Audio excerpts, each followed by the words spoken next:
అధికారంలోకి రాకముందు ఒకలా వచ్చేలా మరోలా మారారు అనే విమర్శలను మూటగట్టుకున్నారు ఓ నేత. కాంట్రాక్ట్ పనుల్లో డబ్బులు వసూలు నుంచి ఇష్టానుసారంగా అధికారులను బదిలీ చేయించడం తప్ప ఆయన చేసింది ఏమీ లేదనే భావనలో ప్రజలు ఉన్నారట. నియోజకవర్గ ప్రజలకు సుపరిచితులైన వ్యక్తి ఎన్డీఏ కూటమి నుంచి పోటీలో దిగటంతో సదరు నేత వైపే ఓటర్లు చూశారనే వార్తలు వినిపిస్తున్నాయి. ఇంతకీ ఏమా నియోజకవర్గం, ఎవరా నేత?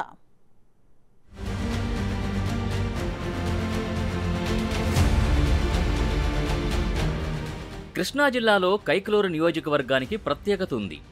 గతంలో ఇక్కడి నుంచి హేమాహేమీలు పోటీ చేశారు. చిన్న స్థాయి నుంచి ఎమ్మెల్యేగా ఇక్కడ ఎదిగిన వారు ఉన్నారు.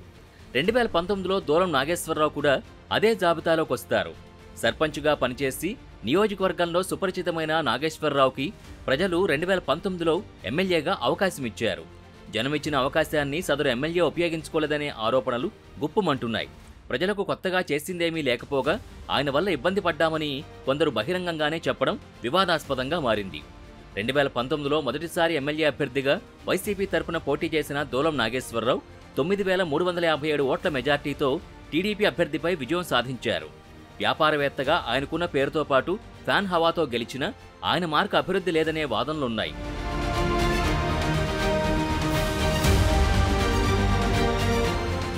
కైకలూరు ఎంఆర్ఓ కార్యాలయం కట్టడానికి గ్రామాల నుంచి నాగేశ్వరరావు లక్షల్లో విరాళాలు వసూలు చేశారని ఆరోపణలున్నాయి.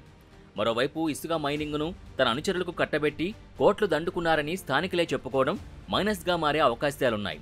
అలాగే తన సామాజిక వర్గం కాని ఉద్యోగులపై కక్ష సాధింపు చర్యలకు దిగుతూ తనకు కావలసిన వారికి బదిలీలు చేయించారనే టాక్ బలంగా వినిపిస్తోంది. జగనన్న గ్రీన్ విలేజ్ కింద ఇంటి స్థలాలు మంజూరు చేయించడం, వాటి చుట్టూ ఉన్న పొలాల్ని ఎమ్మెల్యే కొనుగోలు చేశారనే ఆరోపణలు నియోజకవర్గంలో చక్కర్లు కొడుతున్నాయి. దీంతో ఆయన ఈసారి గెలిచే అవకాశాలు లేవని ప్రతిపక్ష నేతలు చెబుతున్నారు.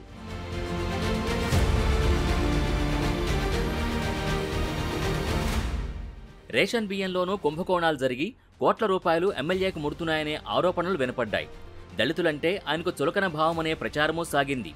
జగనన్న కాలనీల కోసం భూములకు తాము చెప్పిన రేటే తీసుకోవాలని కొందరిని బెదిరించి మరీ లాక్కున్నారనే ఆరోపణలు ఎక్కువగా వినిపించాయి.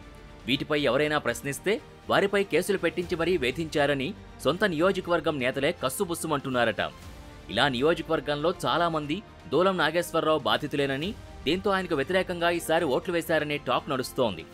నాగేశ్వరరావు అరాచకాలపై విసుగు చెంది ఎన్డీఏ కూటమికే పట్టం కట్టారనే వాదనలు బలంగా వినిపిస్తున్నాయి.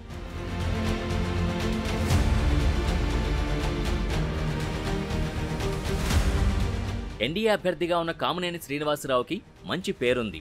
ఎన్డీఏ తరపున 2014లో ఎమ్మెల్యేగా గెలుపొంది మంత్రిగా పనిచేసిన ఆయన వైపే ప్రజలందరూ మొగ్గు చూపినట్టు తెలుస్తోంది. కామినేనికి సౌమ్యుడిగా పేరుంది. దానికి తోడు మంత్రిగా ఉన్న సమయంలో నియోజకవర్గ అభివృద్ధి కోసం పనిచేశారని ఆయన అభిమానులు చెబుతున్నారు. పార్టీలకు అతీతంగా శ్రీనివాసరావుకి ప్రత్యేక ఓటు బ్యాంక్ ఉందని టాక్. పైగా ఆయన వల్ల ఎవరికీ ఇబ్బంది కలిగిన దాఖలాలు కూడా లేవనే ప్రచారం ఉంది.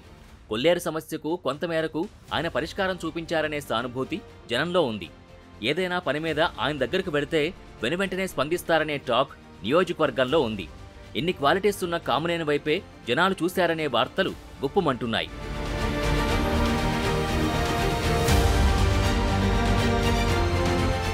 ఓవైపు వైసీపీ ప్రభుత్వంపై వ్యతిరేకత నెలకొనగా దూలం నాగేశ్వరరావు తీరుపై జనాల్లో విరక్తి వచ్చిందని, అందుకే ఈసారి కూటమి అభ్యర్థి అయిన కామినేని శ్రీనివాసరావు విజయం ఖాయమనే చాలామంది అభిప్రాయం వ్యక్తం చేస్తున్నారు.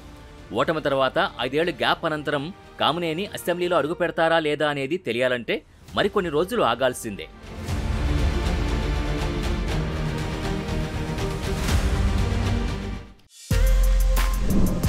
For more videos like this, subscribe Big TV channel.